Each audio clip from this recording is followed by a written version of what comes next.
I have to give you permission. Hold on. Mhm. Allow. There we go. Okay, You ready, Lindsay? I am. Oh, wow. First of all, where are you joining me from today? Where are you located? I'm about an hour from Toronto in Canada. Oh, I Yeah. think you're my fourth guest from Canada. Oh, yeah? Yes, love it. The Canadians are very easy to talk to guests, very easy to Yes. talk to, and you have very interesting topics. So someday I plan to visit Canada, but welcome to Talk to Me Africa today, Lindsay. Thank you, Mabel. I really appreciate being here. Thank you. Let me start by letting my audience know who you are. Your name is Lindsey Mazza. Lindsey Mazza says that she was born with a superpower that most people would label as a physical disability. It was met with rejection, with unkindness, ignorance, and challenges that served as invisible kryptonite. So well put.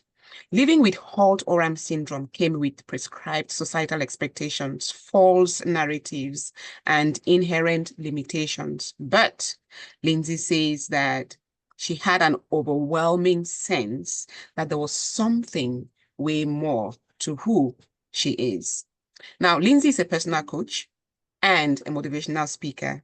She has a podcast which is called Hiding in Plain Sight. The podcast was born with physical disability. Wait, hold on, let me go back. You have a podcast which is called Hiding in Plain Sight. Now, born with physical disability, you became a successful lawyer and later quit law practice to become a personal coach. Yes. Wow, Lindsay. Yes, it's been quite the journey. Where I come from in Cameroon, when you become a lawyer, you give your parents a bragging right. You know, my Yes. daughter is a lawyer. And so I can imagine quitting such a profession in an African household would be like, okay. But anyway, we'll find out why you quit. We'll talk more about that. But before we get started with the main discussion today, which is you being born with Holt-Oram syndrome and not letting that stop you. Before we get into Yes. the details of that, let's hear a fun fact about Lindsay. Ooh, what's a fun fact about me? Um, I love dogs generally more than I love people. Oh, someone's like, what? Yeah, I love animals, love dogs. Do you have any? I How many do you have? I have two dogs. Yeah, Leo and Jack, and Mhm. I just adore them. They're Yes, just they're just pure love and light animals. that's good. Now, Mm. tell us about Holt-Oram syndrome. What is that? Yeah, so Holteram syndrome, it's a physical disability. It's genetic, and it causes upper limb differences as well as heart defects. Okay. And you also did say when I read about you that your father was also born with physical disability. Is it the same that he was born with? It's Like the same. That's it's right. the same. Yes. Okay, so Yeah. it's very, very hereditary. And so growing up with that visible disability, did you have friends? Did you play with others? How did you view yourself and how did others view you in your neighborhood or in your school? You became a lawyer. Yeah, so I mean, my journey is so paralleled with my dad's, so I think, I can't really tell my story without telling his. So, my dad was a baby boomer. He was born in 1946. So when he was born, they didn't know what his disability was. They didn't have a name for it back then. And when he was born, the doctors took him from his mom and didn't let her see him for 3 days, and they were going to put him in an institution. So his parents, being very progressive, he was one of six children, but he's the second oldest. Were very forward thinking and said our kid is going to have the same opportunity as everybody else. Mhm. So when they wouldn't let him go to school, they made sure he went to school. When the church rejected him and wouldn't let him be part of, he was raised Catholic, the mass and he wanted to be an altar server like his brothers, his parents made sure he was an altar server. And this was the narrative that he lived his whole life. And my dad also was a lawyer and then he became a judge. So he had a very magnetic career, and was an advocate for people with disabilities just by forging this path that nobody had before. And because of that, I was afforded the same opportunities. Wow. Lindsay, somebody who's watching, Deirdre is online. Hi, Deirdre. Yeah, good morning. Somebody's watching like Deirdre doesn't know that you have physical disability. You can see it, right? Right. I have read about you on your website, on your Facebook page, and you do show yourself. People can Yeah. see what that disability is. And to hear that your father had the same and he became a judge, it's Hmm. mind blowing to me. Hmm. And you Hmm. followed his path and you became a lawyer, Yes. right? So did Yes. you become a lawyer because your father was a judge, or did he just motivate you to become a lawyer to advocate more for people with disability? So I chose law because being born with a physical disability, I was forced to be a self advocate out of necessity. I was always Mhm. advocating for For myself. yourself. And I had a very fiery personality always. My parents would joke that they knew I was going to be a lawyer by the time I was 6 years old because if I did something wrong and they were like, go to your room, I'd come out 5 minutes later and argue with them as to why I had served enough time in my bedroom. So they always joked that you're going to be a lawyer. And I went into law because yes, I saw, I watched my dad have this amazing career, but law was something that I knew I would be good at. It was Mhm. something that I knew I could use my advocacy skills in, but it was also a career that I knew that if nobody would hire me, I could make my own job. Hmm. So it was a career path that I knew would open a lot of doors for me and it wouldn't require me to be dependent on other people giving me an opportunity. Mhm. Hmm. Advocacy seems to have been inborn for you. Hmm. Yes. And I did read about the passing of your father. Is that what made you quit law? Yeah, so I wasn't happy as a lawyer for a long time. I practiced family law, so I dealt with people going through divorces, child abuse, really just heavy, heavy topics. So I was helping people navigate the most difficult times of their life. But law as a profession, at least in Canada, it's not a kind profession. Lawyers are not kind to each other. It's a very dog eat dog world. And I was really tired of the adversarial nature that consistently existed within the profession. Mhm. And when my dad passed, what's interesting is I actually didn't talk about having a disability until my dad passed, which is interesting because it's visible, but it was a topic that I didn't speak about publicly because I created this armor around myself to protect myself. I just accepted that I'd have to work harder than other people. And I did. And I was good at my job. Yeah. And when he passed, it was like this really earth shattering moment for me because he wasn't just my mentor. He was the person in my life who had a paralleled life path and who could really understand the challenges that I faced on a day to day basis. So, it was like losing my teammate. Yeah. Yeah, so my identity really shifted. And then when I went back to work, the lawyers, because we were part of the same legal community, lawyers who were at my dad's funeral, Mhm. sending their condolences. When I was back at work 2 weeks later, were trying to leverage my absence and being behind on files as an advantage on files. And I thought I cannot exist in this anymore. I No, can't. no. I Hmm. listened to one of your podcasts with another, I think another lawyer, and you were talking about how in the Yeah. court, the judge is yelling at you, the other lawyer is acting like your opponent, and it just becomes so Hmm. draining for you. And so Hmm. you didn't feel like you belonged there. And you being an advocate for yourself right from childhood, I can see you trying to advocate for other people and being restrained, by a judge or by another lawyer colleague that would just push you out. You're like, I can't stand this because I don't feel like I'm being giving the space to advocate as I want to for these people. Yeah, I think that's a really valid point and an excellent observation because that's exactly how it felt. It felt like I was handcuffed and restrained by the system. And what's interesting is when you're in that oppositional, place where you're Mhm. the other lawyer's your opponent, and you're just fighting for people to have, basic advances, and it's Yeah. it's difficult and it's about strategizing.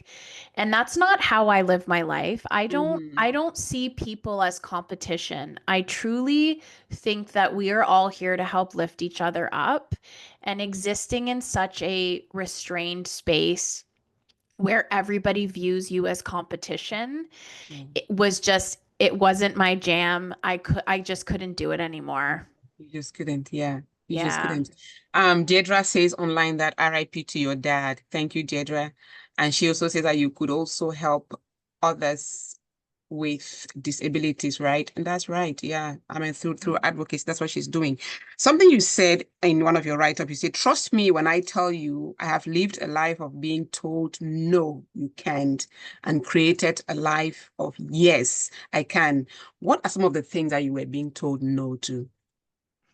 I mean, I no's have come in so many different forms for me. I wrote an article on LinkedIn last week about my first memory of feeling othered was when I was 3 years old and I had to have heart surgery at a children's hospital. And after surgery, the nurse left me in the hallway alone. I was separated from the other children, and I came to from anesthesia. And I remember this, and I remember being scared and no one was around. And that's where my memory ends. But my parents tell me that my surgeon found me in the hallway and the nurse had gone for a break, and he was went and got my parents, very apologetic. And was I treated differently because I had a disability? I don't know, but it was the first memory I had of being separated from the pack.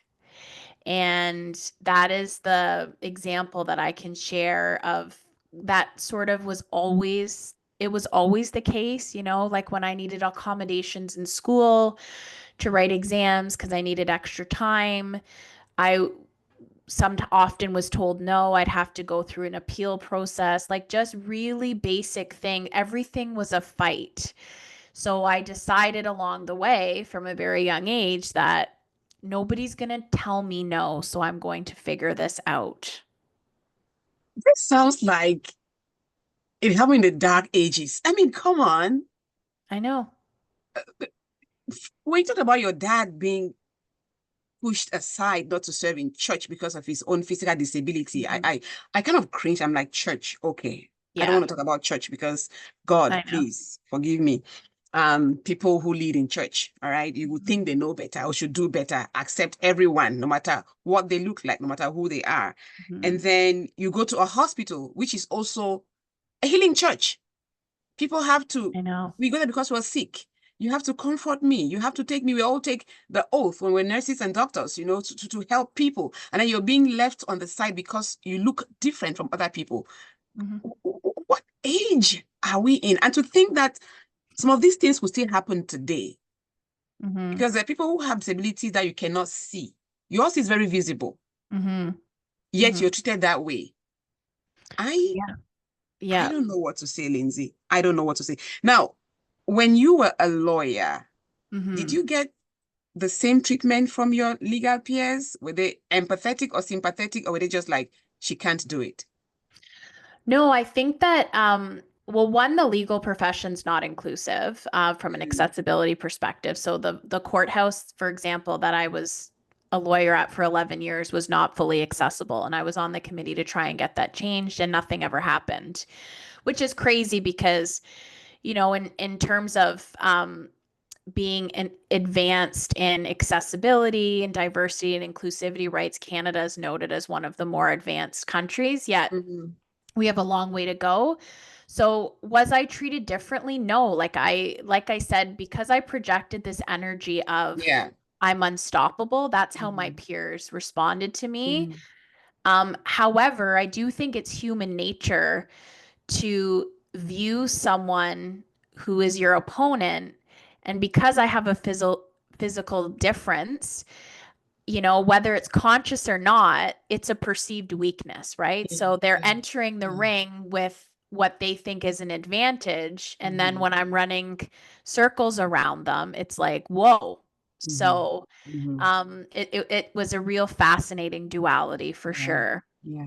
I like how you say you have a perceived or a physical difference because it doesn't mean that you are not able. You're just Hmm. different, Hmm. from what others. Can you write? Yes, but you write slower, so you need more time for your test. Hmm. Can you run? Probably yes, but you need more time because others are faster than you. So it's a difference. It's not really stopping you. And you advocating for yourself from a young age, I think that your father being that in that same situation really did help you. I think it boosts who you are because you could see your father doing things despite his physical difference. And you were in the same, or you are the same person like your father. You're like, I can also do it. So your father really did really inspire and help boost your spirit, I believe, right? Yeah, and my mom, who doesn't have a disability, neither does my brother. My mom was also a very strong advocate, and my dad, the funny thing is, my aunt told me that when I was born, he said to my aunt that he knew it was going to be harder for me because I was also a woman. Hmm. And Hmm. what's interesting is, despite the 40-year age difference between my dad, I think that, he would say that my journey was more challenging than his, Hmm. which is fascinating because you would think as time goes on, Yeah, we'd it'll have more get better. advances. Yeah. Yeah. Hmm. Wow. Now, you mentioned DEI earlier, diversity and inclusion. Talk about diversity and inclusivity. I found out on your website you do mention this a lot. By the way, people can reach out to you Hmm. on lindseymaza.com, where you do mention talking about these including people, being diversified in your approach to people. What do these two words, diversity and inclusivity, mean to you? And why do you include that in your conversation with your clients? So in my experience, diversity and inclusivity movements have been, generally speaking, for everyone but people with disabilities. So we're not talking about accessibility. We're talking about issues around race or gender or sexual orientation, but those with disabilities are still, disability has not had its moment in Mhm. society yet. So I'm really passionate about changing that because for me, not having someone with a lived experience, with a disability, not having them at the table to have Mhm. conversations Mhm. is as mind-boggling to me as it's like having a bunch of white people talking about racial issues. Mhm. Like you have to be part of Without the the other conversation. race being included. Right, Mhm. exactly. Mhm. So that is crazy to me. It still is not as it's not important. I mean, listen, I'm reaching out to corporations and people are not getting back to me or they say, "Well, we are diverse because we have people who aren't white or we have this many women working." And it's like, "No, we need to be comprehensive when we're talking about Right. inclusivity." Right. Mhm. Wow. I know you're based in Canada, but politics, I Mhm. know that you're based in Canada, but politics seems to spread across this American Mhm. continent recently. Um, I'm in America where we have a change in administration and the president did say he wants to invite your country to be the 51st state in America. I know you hear about things like that. And he is talking a lot about DEI and just, changing the way things are being done and calling out people who don't do their job well as being disabled. If you hear things like that from somebody who is held at a high reputation or a high pedestal, especially in the realm of politics, how do you feel if indeed Canada becomes one of America's state? How would you feel knowing that DEI is being restricted or maybe even erased in your I country? mean, I haven't come across a Canadian who is for that. I think that so You're all like, I'm no, we're not doing yeah. it. So I think that, I mean, look, politics or not, and Yeah, I've been talking to a lot of people about this. Um, uh, Having someone as head of state engaging in crimes against humanity is not a yeah, political issue. yeah. It is, from my perspective, it's a very there's no gray area. We're either for helping all people or we're not. Yeah. So I I would be lying if I said that I hadn't been triggered by all of this conversation coming from Trump.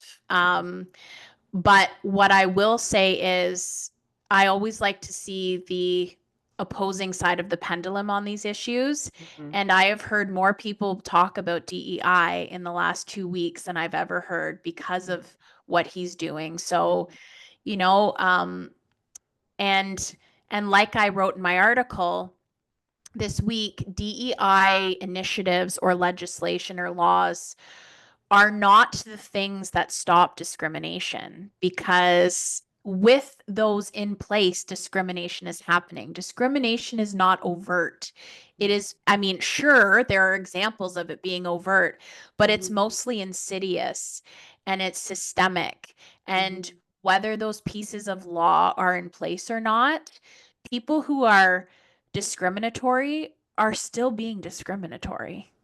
Yeah. So we as people have to band together and be modeling the behavior that we want to see.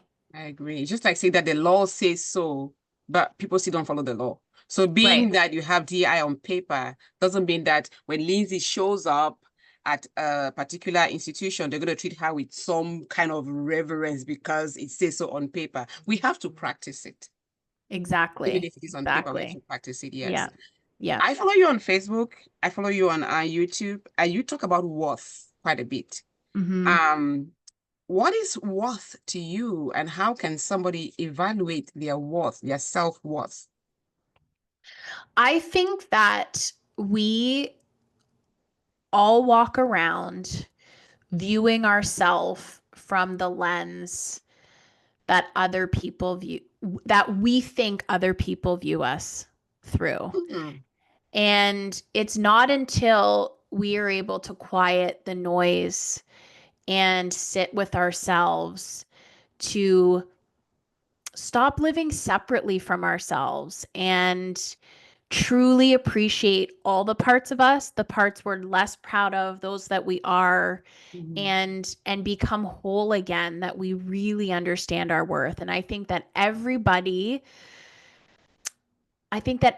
has to have a moment in their life where it triggers that self-healing. And for me, that was when my dad passed, because until then, I was living a form of rejecting myself because I wasn't accepting all the parts of myself. And I took that grief and that rock bottom moment and I turned it into my miracle moment. I said, I'm not going to live like this anymore. I'm going to invest in me. And I think more people need to invest in themselves if they're looking to create a life that they're happy with and living true to themselves. Wow. When you say that, we tend to live from the lens that we think others want us to be seen in. It makes me think about social media today, where people live a life of what they think that others expect of them. Mm-hmm. Because I am this person that I portray on social media, I cannot be seen in public without having these nice earrings Mhm. or without having some nice outfit, without makeup, for example. Mhm. People would want to go to the store and get coffee because they have a media profile where they're always made up before they show up on social media. They want to always look like that, even when they are not, faced with Mhm. the camera. I like that when you say that we have to accept every part of ourselves Mhm. before we are able to know that we are worth something. And I Mhm. think your worth should start with you. Do not let society define what it is for you. In today's world, if your life is not filled with drama, then you're boring, right? Mhm. So then you think people expect you to have drama. Lindsey was seen at the bar hitting somebody. Oh, where is Lindsey? Let me follow her on social media. That's not what it should be. Is that what you value your life as? Is that what your Exactly. worth is? So I like that. The lens that others seem to want to view us through Mhm. should not be the way we look at ourselves. No, that exactly. And I think we waste so much time and energy trying to live for other people. Wow. And we also waste too much time and energy um, trying to make things work that aren't working. So if you like through my healing process, I got to tell you, the number of people that have left my life, it's like, I'm like standing alone. Like, is anybody out there? You Yeah. know? But Yeah. but I those people had to go because they were not aligned with who I was choosing to show up in the world as. And I think people hold on to, well, I've been friends with this person for 20 years. I got to make this work. But who you surround yourself with and the situations you put yourself in determine determine your life and your trajectory. So you really need to be consciously creating the experiences that you want to have. I agree. And it's like, if people leave your life, it's like tending to a garden. Those are some of the weed or the flowers too old. You got to uproot them for new ones to sprout, Right. or you get to tend to the Exactly. old ones for them to keep growing in a healthy way. And Mhm. sometimes you try, you water this old flower, you tend to them. They can't grow. So what do? Let them die, right? Right. And so you keep enjoying the new ones that sprout, and that Mhm. just makes your life a lot more happier. You also talk about money quite a bit on your your social Yeah. media. I'm like, oh, this is so interesting. And also the law of attraction, Yeah. attraction and money and all that. How do you come to term with that? And you talk about this with your clients as well. How do you teach them to attract what they want or what they think they deserve? So we've heard like the law of attraction has been like this buzz topic for Yes, years now, right? it has been. Since The Secret, really. The Mhm. Secret, I think. I Oh mean, it yeah, I read the existed book The before Secret. that, It but is a beautiful book to read, The yeah, Secret. Yes, please. yeah. Yes, read it. But the law of attraction is actually not the law that helps us acquire the life that we're looking for. It's a very, very small percentage of the picture. And the only way that we are able to manifest the life of our dreams Mhm. is for us to get in the embody embody the same vibrational frequency as of the things that we want to attract. And Mhm. the abundance and money and your ability to attract money and hold on to it is directly connected to your self-worth. Mhm. So it's not about, working harder. It's truly about understanding where are the blocks internally that affect your self-worth. Like I know a lot of people who are able to make money but they can never save it. It's like as soon as they have the money, it's gone Yeah. because their narrative and their self-worth narrative is that I deserve to make money, but I don't deserve to keep it. And it's the abundance and wealth is directly tied to your ability to do the inner work. I agree. Completely Mm-hmm. agree. Let's talk Mm-hmm. about your podcast, Hiding Yeah. in Plain Sight. Yeah. Yeah. So The that name, first of all, what inspired that name of the podcast, Hiding in Plain Sight? this was kind of like these are when things come to me. It was like a 3 a.m. idea that hit me in November. Um, my through this healing journey, I realized that, my voice has always been my strength and speaking. I love to speak and I love to be able to share through my voice. And hiding in plain sight came to me because that's what I have been doing my entire life is I've been too afraid to show up as all of me.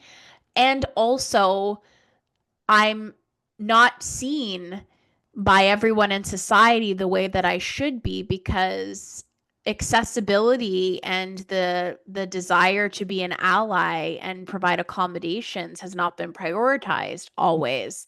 So I thought, I'm going to create a podcast with that as the origin, but Yeah. also everybody in some way is hiding in plain sight. Whether you have a visible difference or not, there's a part of ourselves that we're afraid to show up in the world with. And I believe that once we accept that part of ourselves, that's where we find our power.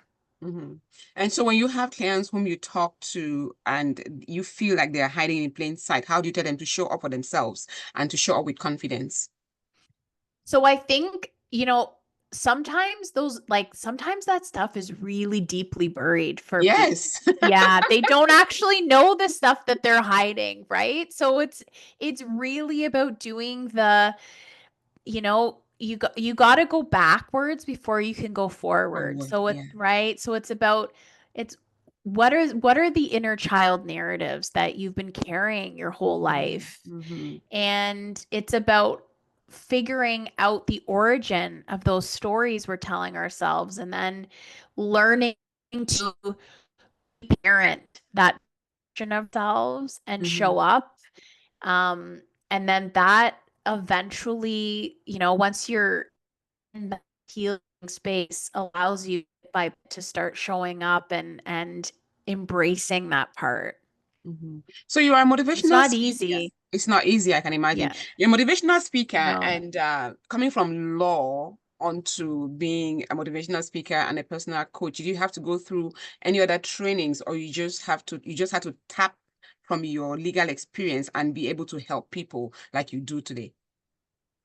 Yeah, so no additional training. I mean, I've been a mentor for 11 plus years. I've built two businesses now, so that's kind of where my coaching came from as well as my personal journey. Mm-hmm. And the motivational speaking part is I'm not defined by having a disability. It's part of my story, but those who don't have disabilities or have not been around people with disabilities don't understand that. And I want to teach people that regardless of what you think your limitations are, you can literally do anything. The only Yes. person getting in your way is you. Yes, it's you. Mhm. I know when you say that if people haven't been around people with disability, they won't understand. That's so true. On this platform, I've been so blessed to talk to so many parents who have autistic children. And Mhm. somebody asked me one day and said, "Do you have one?" I go, "No, I don't." But I get to understand so much from talking to these parents. I get to understand that if I meet an autistic child physically today, I know how to behave and to react towards them because you get to learn about what they are going through. You get to try to put your feet in their shoes to really understand, you know. Now, people can get to you on your website, lindseymazza.com. Yes. Talk more about that. Yeah, so I do discovery calls for people want to coach, companies who are looking for the consulting for accessibility Mhm. and to book for motivational speaking. They can follow me on LinkedIn. I'm also on Instagram and Facebook. I'm most active on LinkedIn and Instagram. And yeah, I'm just happy to keep having the conversation and I my whole mission is to be able to keep the conversation going because I think people are afraid to talk about difficult topics because they don't want to be canceled. And Cancel culture is another whole right? topic on its own, which, Yeah, to chip in on that, I don't think it makes sense I agree. for people to be canceled because they said something. If we are living in a world of free speech where we are allowed to speak our minds and talk freely, why should I stand the risk of losing a job, of losing a business deal because I said something? Right. And I think there's a difference between accountability and cancel culture. And I think You people know? should be held accountable.